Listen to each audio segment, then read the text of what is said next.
अस्सलाम वालेकुम। आज का व्लॉग और फौज़ कसम राना माइनस न्यूज़ से एक बहुत शोर मचा हुआ है आईएमएफ की रिपोर्ट का। और ये रिपोर्ट बुनियादी तौर पर 2023 24 के बारे में है। और जो नैब की रिकवरीज़ हैं, और ख़ास तौर पर आपने देखा है कि नैब जो है जो रिकवरीज़ करता है, उससे ना सिर्फ ये कि ये चीज़ समझ में आती है कि किस तरह बदउनवानी और जो करप्शन का कल्चर है वो पाया जा रहा है। और नैब चूँकि पाकिस्तान का इदारा है, तो आईएमएफ की रिपोर्ट को एक तो पहली बात ये है कि 3 माह से छुपाया जा रहा था या फिर दबाया जा रहा था कि ये सामने ना आए। और जैसे ही सामने आई है तो अगेन कि कोई वो कहते हैं कि चौंका देने वाले जो हकाइक हैं या फैक्ट्स हैं वो हमारे सामने आए हैं, जिसमें बैड गवर्नेंस और पाकिस्तान की जो मुआशी बदहाली की ज़िम्मेदारी है वो बदउनवानी पर आयद होती है।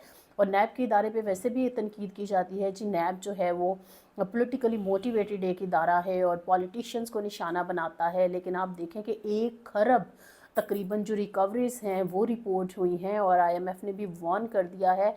वैसे तो हम शायद किसी की नहीं सुनते, ना अपनी आवाम की सुनते हैं, ना इदारों की सुनते हैं, और पाकिस्तान में ये रवाज आम है कि कोई भी किसी की नहीं सुनता। तो शायद हमें यही नज़र आ रहा है इसमें भी।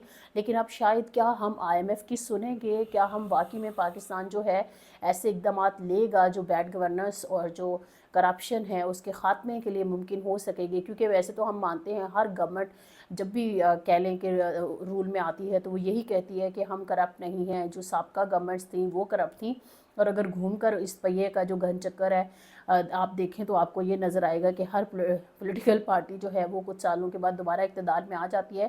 ख़ास तौर पर अगर पाकिस्तान की कुछ बड़ी जमातों की बात करें, बड़ी जमातें इस सेंस में कि वो रूल करती रही हैं, तो उनमें ख़ुसूसी तौर पर अगर पीएमएलएन और पीपल्स पार्टी की बात की जाए, और खैबर पख्तूनख्वा में पीटीआई जो है ज़ाहिर अब एक से मुतादद बार जो है गवर्नमेंट बना चुकी है। फिर सूबा सिंध में पाकिस्तान पीपल्स पार्टी पीएमएलएन जो है वो पंजाब में कई दहाइयों से रूल करती रही है। तो ये नज़र आता है कि ये समझ नहीं आती फिर पाकिस्तान के आम आवाम को कि ये कह किसको रहे हैं कि साबका दौर में कुछ नहीं हुआ। जैसे कि आप देखते हैं कि मौजूदा जो वज़ीर आला हैं पंजाब की मरीम नवाज़ साहिबा, वो यूजुअली ये कहती नज़र आती हैं कि मेरे सूबे के साथ बड़ी नाइंसाफ़ी हुई है, काम नहीं हो रहा था, और अब मैं जिस तरह से डिलीवर कर रही हूँ। तो अगर देखा जाए तो पंजाब में किसकी हुकूमत रही है, तो पीएमएलएन के पास पंजाब रहा है। इवन के नवाज शरीफ जो हैं वो भी बतौर वज़ीर आला ज़िम्मेदारियाँ निभा चुके हैं। फिर साल हा साल जो अभी वज़ीर आज़म है शहबाज शरीफ, वो ज़िम्मेदारियाँ निभाते रहे हैं बतौर वज़ीर आला, और सारा तैनातियाँ और हर चीज़ उन्हीं के ज़िम्मे हुआ करती थी। कुछ साल देखें तो परवेज़ इलाही ने पंजाब में जो है बतौर वज़ीर आला निभाया है। और इसके साथ साथ अगर हम पीटीआई के दौर को भी देख लें तो वो इतना अरसा नहीं बनता। अगर टोटल हम गवर्नर्स के साल निकालें तो पीएमएलएन के साल ज़्यादा बनते हैं। अब जहाँ तक बात है कि क्या आईएमएफ की जो रिपोर्ट आई है इस पर एक्शन लेगा कि नहीं लेगा। आईएमएफ बुनियादी तौर पर इंटरनेशनली एक मालियाती इदारा है जो कि रकूम या कर्जा जात जो है वो मुख्तलिफ ममालिक को देता है, और जब वो देता है तो फिर अच्छा खासा हिसाब भी लेता है।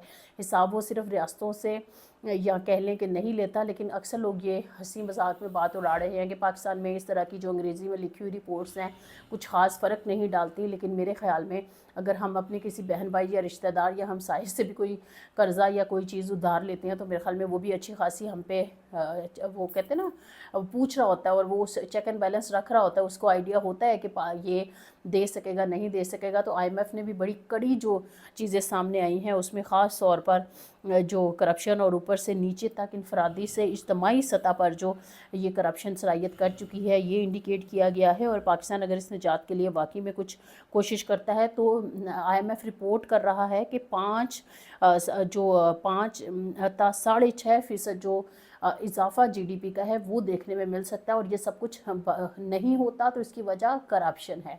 तो आप देखें कि किस कदर ये अहम सूरत हाल है जिसकी तरफ निशानदही कर रही है आईएमएफ की रिपोर्ट। लेकिन हम फिर वही वाली बात है कि पाकिस्तान में जो नॉन इश्यूज़ हैं वो अक्सर इश्यूज़ बनकर उभरते रहते हैं, और जिस पर बात होनी चाहिए हम उससे आंखें चुरा रहे होते हैं। आईएमएफ ने अपनी रिपोर्ट में सिर्फ वफाकी इदारों की जो गवर्नेंस है उस पर अगर फोकस की बात करें, अस्करी और सूबाई सतह पर मालियाती मैनेजमेंट जो है वो इसमें शामिल नहीं है। सिर्फ हम वफाक में बात करें और वफाक में अगर बात करें तो 23-24 में अगर पिछला दौर देखें तो तब भी जो है पीडीएम की गवर्नमेंट थी और अभी भी हम देख रहे हैं तो पीएमएलएन की गवर्नमेंट है। फिर इसके साथ साथ आईएमएफ अपनी रिपोर्ट में जो अप्रैल 2021 में अक़वाम मुत्तहिदा का जो तरक्याती फ़ंड है उसकी जो ख़ास तौर पर एनडीपी है उस रिपोर्ट में बात कर रहा है। और पिछले 4 वर्षों में हुकूमतें बदली, आइन भी मनसूख हुआ, बैड गवर्नेंस पाकिस्तान की है और करप्शन के चेहरे की कहते हैं कि वो इंडिकेटर्स जो है ना वो कम नहीं हुए, वो सूरत हाल जूं की तू रही है। तो आप इससे अंदाज़ा लगा लीजिए पाकिस्तान में चाहे हुकूमत चली जाए, 26वीं 27वीं इवन कि अब 28वीं तरमीम भी आने वाली, कुछ भी हो जाए, लेकिन वो जो एक मुस्तकिल मिजाजी है ना वो करप्ट रवैयों की है, बदउनवानी की है। और ये आईएमएफ भी कह रहा है कि उसमें कोई फ़र्क नहीं पड़ा है, वो उसी तरह से जारी रही है। और इस रिपोर्ट में तकरीबन 50% से जो आमदनी से 20% आबादी जो है वो आईएमएफ कह रहा है कि वो फैज़याब हो रही है। और ये नज़र आ रहा है कि अशराफिया का कब्ज़ा है पाकिस्तान में। ख़ास तौर पर अगर हम फ़ाइनेंशियल रिसोर्सेज की बात करते हैं तो इसको भी नैब जो है वो इंडिकेट कर रहा है। फिर नैब कहता है कि जो निचली 20% आबादी की रसाई है सिर्फ 7% कौमी आमदनी पर है। तो आप ये अंदाज़ा लगाएं कितनी कम शरह है। और आसपास के ममालिक में मुतवस्सित तबका जो है वो तेज़ी से बड़ा है, जबकि पाकिस्तान में मिडिल क्लास जो है ना वो 42% से कम होकर 36% तक, मिडिल क्लास मुतवस्सित तबके की हम बात करें। और फिर गुर्बत का तनासुब जो है वो 39% से बढ़कर लगभग 45% तक हो चुका है। गवर्नमेंट कह रही है हम जब से आए हैं हालात बहुत अच्छे हैं और सब कुछ बहुत ही अच्छे सा है। इवन के वज़रा जो है ये तक कहती हैं हम तो अपना फ़ोन बंद नहीं करते, ज़रा सी भी महंगाई हो जाए, टमाटर या चीनी की कीमतें बढ़ जाए तो हमें खदशा होता है कि पीएम जो है वो हमारी बाज़ पुश्त करेंगे। तो आप इससे अंदाज़ा लगाइए कि क्या ये सियासी जोक्स जो हैं ये अवाम को रिलीफ दे सकेंगे। लेकिन आईएमएफ की रिपोर्ट ये नहीं कह रही है, वो ये कह रही है 45% पाकिस्तान में जो गुर्बत की शरह है वो बढ़ चुकी है। फिर इसके साथ साथ अगर हम बात करें तो सियासी जमातों पर भी वही एलीट जिसका जो कंट्रोल है पूरे मुल्क पर, उसी अशराफिया का, तो सियासी जमातों में भी सूरत हाल यही है। बिज़नेस टाइकॉन्स जो हैं वो पॉलिटिकल जमातों से हैं। चाहे हम सेनेट की बात कर लें तो हमें बड़े बड़े बिज़नेस पर्सन जो हैं वो नज़र आते हैं और अपनी इन्हीं मजबूरियों की बदौलत वो पाकिस्तान की किस्मत का सौदा करते भी हमें नज़र आते हैं। कभी 26वीं तरमीम में, कभी 27वीं तरमीम में और आने वाली तरमीम में भी यही कुछ हमें नज़र आएगा। फिर इसके साथ साथ जब हम देखते हैं कि पार्लियामेंट में ऐसे लोग हैं जो कि बिज़नेस इंटरेस्ट रखते हैं तो फिर वो अपने बिज़नेस को पेश नज़र रखते हुए भी तमाम तर फैसले जो है वो करते हैं। और ख़ास तौर पर अगर हम बात करें इस एलीट तबके की तो ये जो कार्टेल है ये गैर एलानिया एक एलीट का कार्टेल है जिसको कभी भी कहते हैं कि कोई कंट्रोल नहीं कर पाया है, जिसमें ना सिर्फ ये कि जो टैक्स की छूट है वो शामिल है, फिर सरमाए तक जो रसाई है वो उसमें आसानी है। ज़मीन और सर्विस के शोबे में तरजीही तौर पर हर दफ़ा बजट में और दीगर कोई भी मौका हो उसमें मराद जो हैं पॉलिसियों की सूरत में वो शामिल है। और इस वजह से सालाना $17.5 अरब तक फ़ायदा उस एलीट को पहुंचाया जाता है। $17.5 अरब की ये बात हो रही है, ये कोई चंद रुपए या चंद लाखों या सिर्फ करोड़ों की बात नहीं हो रही।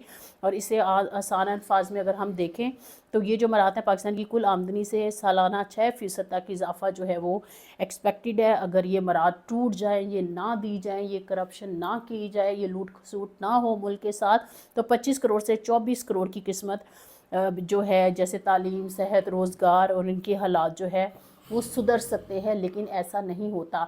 आप देखें कि जो क्या कहा जाता है जी पार्लियामेंट जो है वो अवाम की नुमाइंदगान है और वो जो नुमाइंदे चुनकर आते हैं वो फिर फ़ंड्स लेते हैं।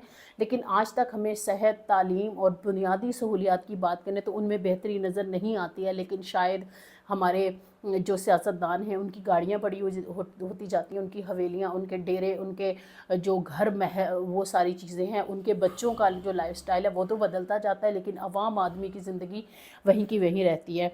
और अगर हम देखें तो अशराफिया ने गवर्नेंस मरात का ये मिसाली सिस्टम जो बनाया हुआ है, इससे ख़ास तौर पर IMF कहता है कि करोड़ों महरूम जो तबकात हैं उनकी मदद हो सकती है और इसके लिए कानूनी, इंतज़ामी और मुआशी इस्लाहात की ज़रूरत है।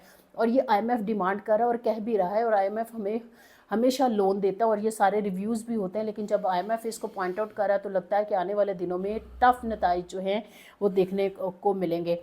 اور یہ جو ساری کرپشن اور بدعنوانی ہے اس کی پوری ذمہ دار جو ہے نا آپ اور میں نہیں ہیں، اس کی ذمہ دار جو ہیں وہ ایلیٹ ہیں، جن کے بزنس انٹرسٹ ہیں، جن کے ویسٹڈ انٹرسٹ ہیں، اور وہ ان کو لے کر چلتے ہوئے جو پورے ملک کا نظام ان لوگوں نے یرغمال بنا رکھا ہے، یہ کوئی عام آدمی کا نظام نہیں ہے، یہ اس آئین کے تابع نہ ادارے اس طرح سے چل رہے ہیں، نہ یہ اپنے انتظامی امور چلا رہے ہیں، اور ایک جو عام آدمی ہے وہ پستا چلا جا رہا ہے۔